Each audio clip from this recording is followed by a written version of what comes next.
Yaya All Stars, Liria Leopards, Young Villa, Ubuntu Giants Football Club, Gold Stars Football Club, and Olufu United. It's quite a very bad one for Olufu United because they did make an entrance to the regional league, and possibly this is, by the way, going to paint quite a very bad image.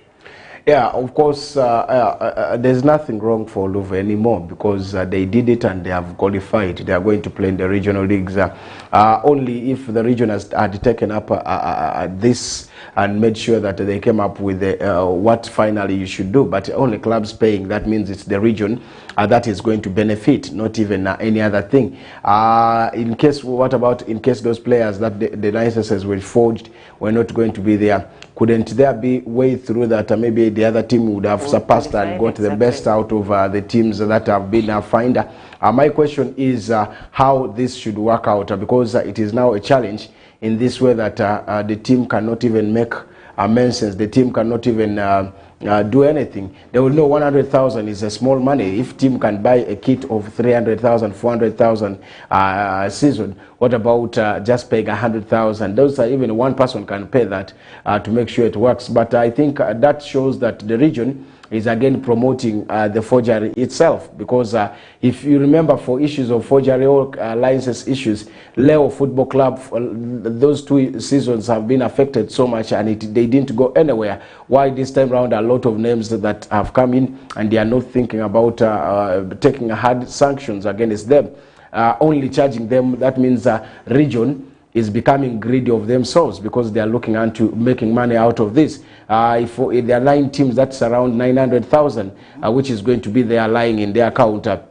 And you ask yourself, what exactly are they going to use these monies for after all this? So I want to say, sometimes it's us in these federations that incite and that promote such things. Most of these clubs now, for you to become a regional person, for you to become a regional official, you have to have a club in your place. That means some of these clubs are even clubs, their club owners or club representatives are the people who are in the region committee. So it shows you what exactly this means like. But all in all, I want to say it's a bad signal because West Nile's region FA his name is being tarnished because of such things in there, and it adds value to a team, to any team that has gone. For me, I want to say now here I don't blame any club. And 2, how do you do verifications? Why do you allow forgery? Why didn't you stop this game or halt them? They were looking at beating the deadline, and that they don't have that panel that sits, makes decisions instantly, just like how the school games have been doing in there. Licenses are produced, they said, by FUFA. Now, how did these players play the games? If they're played or they're printed by the region, how exactly did these other people get those licenses? So you see the fishiness in it, and I believe really the region has to do a lot to make sure that this works out, because it is them promoting the forgery of this, and they know there are people where they get.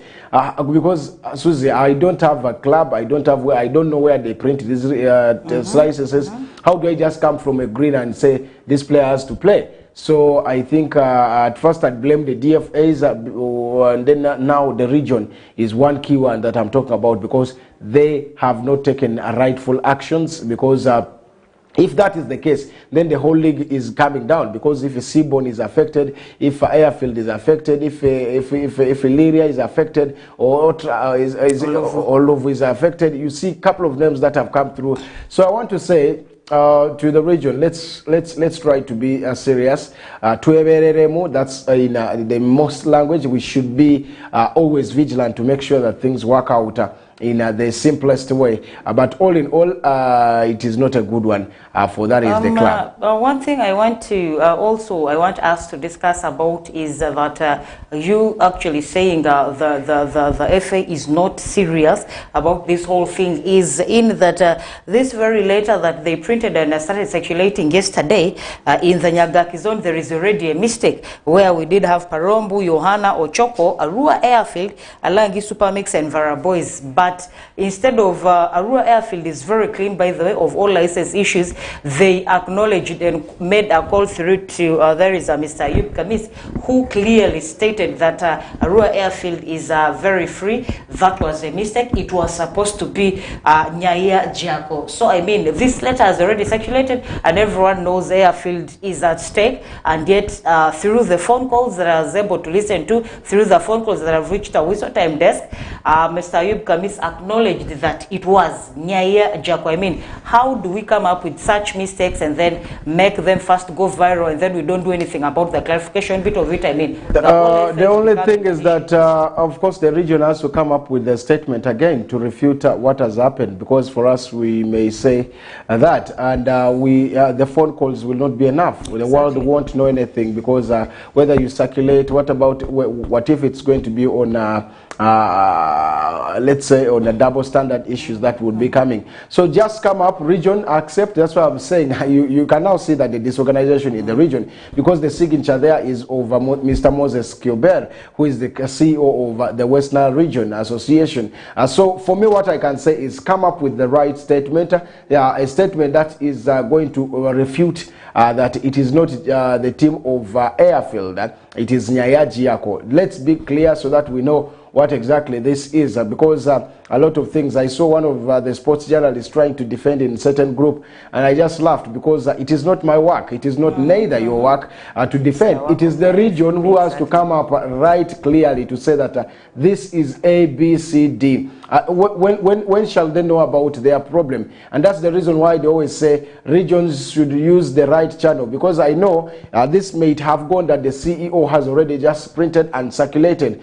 Let it go to the right channel. They have the media department. They have the PR department. Why don't they make sure this thing is reviewed in that forum, and then, of course, find it, forward it out as an authentic information. Now, see how they are letting themselves down just in that way. That shows me, I remember saying a word here that the region and the disciplinary committee, or even the appeal committee, normally don't liars to work together. It's everyone, in case this issue just reaches there, you see everyone takes the decisions. Now, names that have come through in there have issues. So I think region, this season, you have really messed us a lot. I can tell you that. I can guarantee that to you. I know those who are following. I can tell those who are not watching. But I said this time round, it is really, really embarrassing, because I don't believe for the sports hub or the talent of the basket of talent to have such errors in their officials who are trying to come in there. So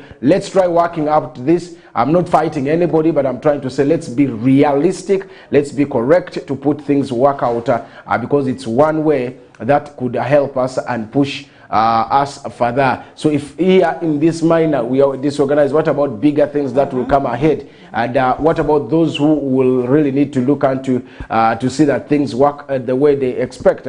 So I want to say let's go away from that. Let's desist from working alone. That is being selfish. Let's work together, so that if this was shared, let's say, with different departments, they would have analyzed, or someone would have found out, even without sharing. Maybe there's that CEO's platform. If you could have shared it in the CEO's platform before it comes out to the public or for public consumption, then it would be good. But again, still even going to the CEO's department or group, still others would throw it, because you have also the teams that you've been playing against. Probably they want to tarnish your name. So this is one thing. First of all, I would request the region to apologize to that is Arua Airfield. Exactly. Two, they should also refute those, of course, allegations of forgery, because it's one thing. If it could be Arua, let's say, if this was a team like Onduparaka, for us who work professional, would have come up with a statement as Onduparaka to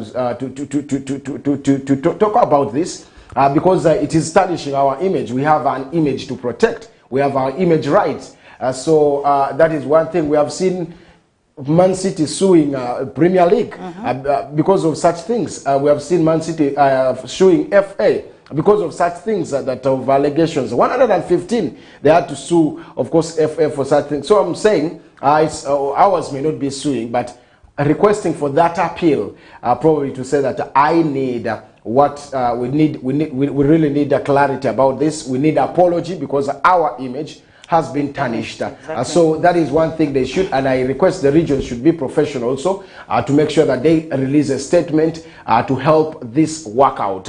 Otherwise, it won't be a very good thing from the region side, and it shows where we are falling out. It shows how we still have certain loopholes to make sure things work out in their connection, togetherness, unity will help our region to go very far and our FA to advance. Let's leave those issues of I know more. It is going to cause us problems. Selfish interests, and I think that is a very lengthy analysis on the issue that started circulating, I think probably from yesterday up to today, and this is something we want to bring to your attention. Wherever the loopholes are, sincerely, we need to come up and, of course, fill in the gaps so that we avoid a shameful act, really. This, by the way, does not only bring shame to the FA or to the region, it shames the whole West Nile, because if you look at the fraternity that has come up with this, it governs the whole footballing body over West Nile. So this is really very appalling. The two parties need to come up together and work out this very well. And moving away from that, by the way, post-primary netball ball games started yesterday, March day 1, and we have some of the results that I will be giving through. From there is Group A matches. We did have Arua Public play Arua SS, and Arua Public beat Arua SS 20 to there is 10. Arua Public also had a game against Destiny where they played 41-7. Arua SS was able to beat Nile High 25-5, and then somewhere Nile High also did beat Destiny. I think in a group every other school had 2 games per day. And then Group B did see Idiofe beat Michu. There is 33-14. And then in the second game of Idiofe, they also beat Arua Islamic. There is 32-5. And then Michu did beat Aliba 26. And then Arua Islamic did beat Aliba also 16. And then in Group C, we did see Muni Girls beating Latibo Foundation. There is 26. And then in the second game, Muni Girls did beat Cornerstone 18-16. A very narrow win for Muni Girls there. And then Latibo also in their second game did lose out to Soma 21-10. And then Cornerstone also lost to Soma 18 to there is 15. And then Group D matches also went down very well, where we did see Mvara in their first game beating there is Tarantino 25-4. And then in the second game they did beat Arua Town 25 to there is 12. And then Standard College won both their games. There is against Tarantino and Arua Town SS. And then Standard College did beat Naja 17-11. The games have kick-started for the girls. Yeah, a very big one. Of course, the secondary ball games, probably for the ladies, I should say, the netball, and of course, I did say that basketball is also coming through, but for those schools who are going to be participating, so you could be expecting a lot one, of course, for different schools, because first round, we did see our schools pushed in there in the first term sports disciplines differently. Football for the boys, that went very, very far. I believe I only want to say one thing. The level of organization, by the way, under USA looks to be even more organized than the one in the regions because they know what to do. And now for us, the last time I got USA organizers in West Nile also had issues here and there. But of course, from the top, it's going on well because they are going to be in very big other activities coming. Fiesta games and the rest that probably will be coming. But the ladies, I think that's a good start. I will just want to talk because I've not heard much about the indiscipline cases. Those are moments that I would really want to say people should desist from because being in discipline will affect the games.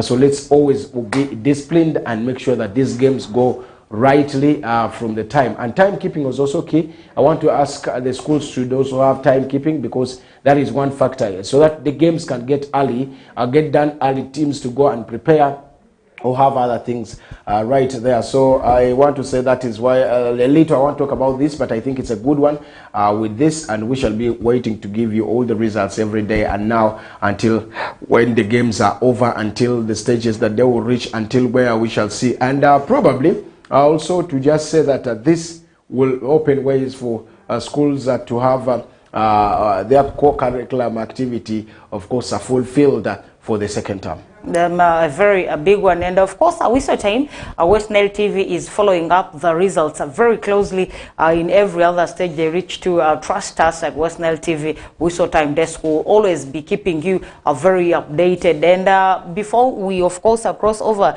for a very short commercial break, rugby returns this Friday, and the venue has also been announced. That was announced yesterday.